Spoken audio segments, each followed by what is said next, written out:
Jeff coming to you with another video game review.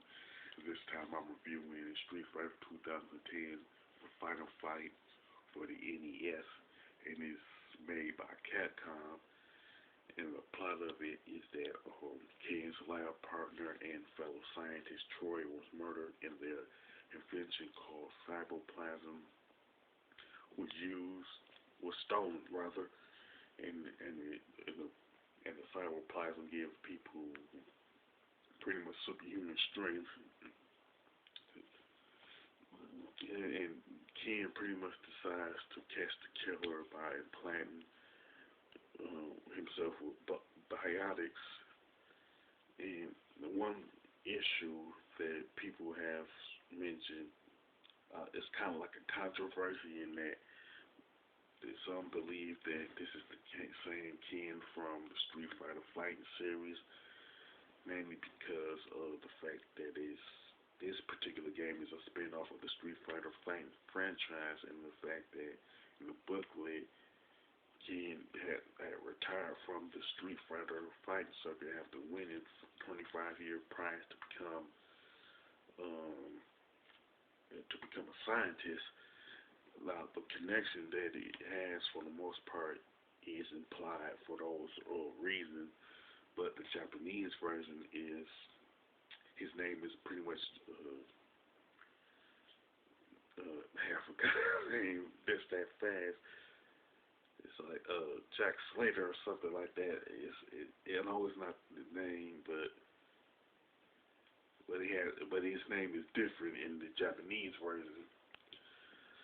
Now, the game pretty much has 19 levels in it, divided into 5 planets.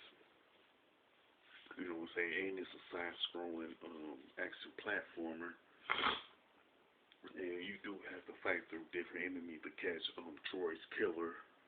And you have like pretty much different moves that you can do, like shoot projectiles, slash, kick, backflip, and other things you can do. And you do get health packs to restore your energy, and power-ups for your projectiles to shoot longer to take out enemies. Now, this particular game pretty much is known for its difficulty, much like Castlevania 3, Dracula's Curse, the Ninja Gaiden trilogy for the NES, Ghosts and Goblins, and Festus Quest. In fact, I can go on to say that Street Fighter 2010 is just as hard as those games that I mentioned.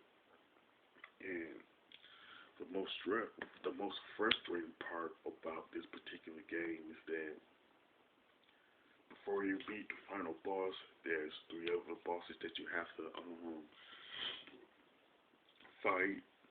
And once you get to the final boss, you get there's two forms of them, and once you get to the second form, there's the issue of the timer not being reset. So if you're like, if there's like 2 seconds remaining, you're gonna die just like that without you doing anything. And to me, that was a bad programming decision on the part of Capcom as it relates to this game. So you need speed and straight up strategy to beat this last section of the game, particularly. Now, the graphics are pretty good. It's a tad on the dark side, and the level design are pretty good for the most part, but my gripe with the level design is that some of the level designs on certain stages makes it very easy for you to die, along with like enemy placement too. Now, the gameplay to me is probably the best aspect of the game, and the jumping is pretty fluid, and the projectile hits its mark once the enemy try to get close to you. But you do need like power-ups for the projectile to shoot longer, you know what I'm saying, and to beat certain bosses. The soundtrack and sound effects in this game are pretty decent, and it's pretty much something that you would expect from a Capcom game released on the NES. But Street Fighter 2010 do suffer from two specific flaws. One of them being a major flaw. The other one is more of an annoyance.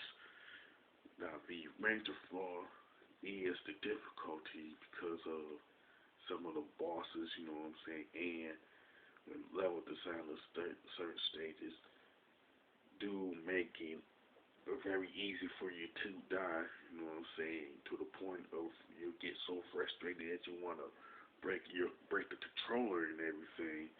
And the other one has to do with the small amount of time that you have to get to the portal after you beat the bosses. To me, the amount of time you had left when you beat the boss should have remained the same once the portal opened up. You know what I'm saying?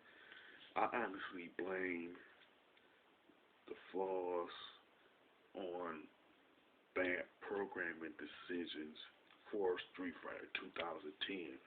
You know what I'm saying? And I'm not saying that Street Fighter 2010 is like a major turd fest, but it is tougher than a fossilized turd and a $3 steak. You know what I'm saying? I would seriously recommend this game for hardcore gamers who have the patience to deal with the difficulty of this game.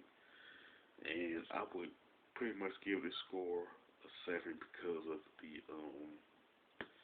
difficulty, some of the level designs, and the small amount of time that you're given to get to the portal to the next stage. You know what I'm saying? With that being said, if you play Street Fighter 2010 for NES and you fail and you know how difficult this game is, you can mention it in the comment section. If it happened to be one of your favorite games on the NES, you can mention that too. Don't hesitate to click the thumbs up button. Don't hesitate to share it.